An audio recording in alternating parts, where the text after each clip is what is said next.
నుంచి కిమ్స్ హాస్పిటల్లో ట్రీట్మెంట్ తీసుకుంటున్న శ్రీతేజ్ లాస్ట్ అదే 15 డేస్ బ్యాక్ ఐసీయూ నుంచి రూమ్కి షిఫ్ట్ చేశారు. అతనికి ఇన్ఫెక్షన్స్ అనేది ఏమీ లేకుండా కొంచెం స్టేబుల్గా ఉన్నాడు.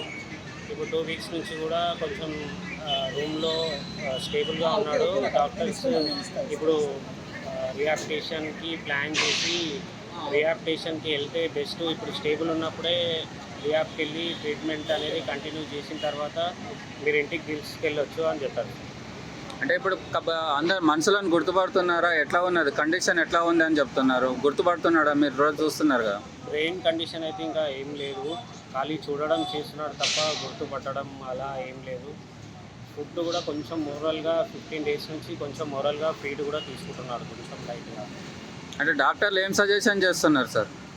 డాక్టర్ సజెషన్ చేసేదంటే ఇంకా బ్రెయిన్ వైజ్గా అయితే ఇప్పుడు ట్రీట్మెంట్ ఇంతవరకు ఉంది, ఇంతకు మించి బ్రెయిన్ నుంచి ట్రీట్మెంట్ అనేది ఏం లేదంటున్నారు. నెక్స్ట్ ఫిజియోథెరపీయే దానికి ట్రీట్మెంట్, రిహాబిలిటేషన్లో ఫిజియో అవి చేయాలని చెప్పారు. అంటే కంప్లీట్గా బెడ్ రెస్ట్లో ఉంటుండా లేకుంటే లేచి నడిచే అవకాశం? కంప్లీట్ బెడ్ రెస్టే ఉన్నాడు.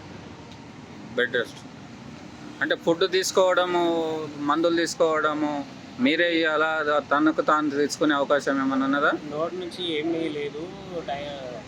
ఇంతకుముందు నోస్ ఫీడ్ ఉండే, నోస్ నుంచి ఫీడ్ ఇచ్చారు. ఇప్పుడు గ్యాస్ట్రోస్టిక్ చేసి కడుపుకి పైప్ పెట్టి అక్కడి నుంచి ఫీడ్ కానీ మెడిసిన్స్ కానీ అక్కడి నుంచి ఇస్తున్నారు. మరి అట్లాంటి సీరియస్ కండిషన్ ఉన్నప్పుడు హాస్పిటల్ నుంచి డిశ్చార్జ్ చేసి ఎందుకు తీసుకెళ్తున్నారు మరి? అంటే ఇంకా బ్రెయిన్ వైజ్ వేరే కండిషన్ అయితే నార్మల్గానే ఉన్నాయి. బ్రెయిన్ కండిషన్కి లాంగ్ టైం పడుతుందని చెప్పారు డాక్టర్స్. ఇక్కడ ఉంటే ఇంకా ఇన్ఫెక్షన్స్ అయ్యి అది ప్రాబ్లం అవుతుంది. ఇన్ఫెక్షన్ లేనప్పుడే డిశ్చార్జ్ చేస్తే ఓకే ఉంటుందని వాళ్ళు ప్లాన్ చేసి డిశ్చార్జ్ చేస్తారు. అంటే ఇక్కడ డాక్టర్స్ నర్సులు ఉండగానే ఇంత ట్రీట్మెంట్ జరుగుతుండని అలాంటి పొజిషన్ ఉంటే మీరు ఇంటికి తీసుకుపోయి ఎట్లా చూసుకోగలుగుతారు? ఇంటికంటే ఇంటికి తీసుకెళ్ళకు, రిహాబిలిటేషన్ తీసుకెళ్ళి ఒక 15-20 డేస్ అక్కడ ఉన్న తర్వాత కొంచెం మళ్ళీ స్టేబుల్గా ఉంది అంటే హోమ్కి తీసుకెళ్తాం. ఈ సంఘటన జరిగి 140 రోజులు అవుతుంది. అంటే వాళ్ళ చిన్న పాప అంటే లాస్ట్ 20 డేస్ నుంచి రూమ్ ఐసీలో ఉన్నప్పుడు అయితే అలౌట్ చేయలేదు. ఇప్పుడు రూమ్కి ఇచ్చాక అలౌట్ చేశారు. కొంచెం పాప ఉండి అన్నయ్య అది ఇది అని అడుగుతున్నా కానీ ఏమీ బాబు నుంచి అయితే ఏం రెస్పాండ్ లేదు. మీకు గవర్నమెంట్ అభయం ఇచ్చింది కదా, మేమే ఖర్చు పెట్టుకుంటాం అని. ఇప్పుడు గవర్నమెంటే పెడుతారా, మీరు సొంతంగా ఖర్చు పెట్టుకుంటారా? సెకండ్ డే నుంచి ఫస్ట్ డే నుంచి అయితే మాకు సపోర్టు ఫిల్మ్ ఇండస్ట్రీ నుంచి అదే పుష్ప టీం నుంచి వాళ్ళు సపోర్ట్ చేశారు. వాళ్ళు ఇన్స్ట్రక్షన్తోనే ఇన్ని రోజులు నడిచింది. ఇప్పుడు కూడా వాళ్ళు బిల్లు కొరకైతే మాకుతోని ఏం డిస్కషన్ చేయలేదు. మీకు డిశ్చార్జ్ అనగానే వాళ్ళు ఓకే అన్నారు. ఇంకా వేరే ఏం అడగలేదు వాళ్ళు. ఇప్పుడు మీరు ఫైనల్గా ఏం చెప్పాల్సుకున్నారు? అంటే బాబు డిశ్చార్జ్ అవుతారు కదా ఈరోజు.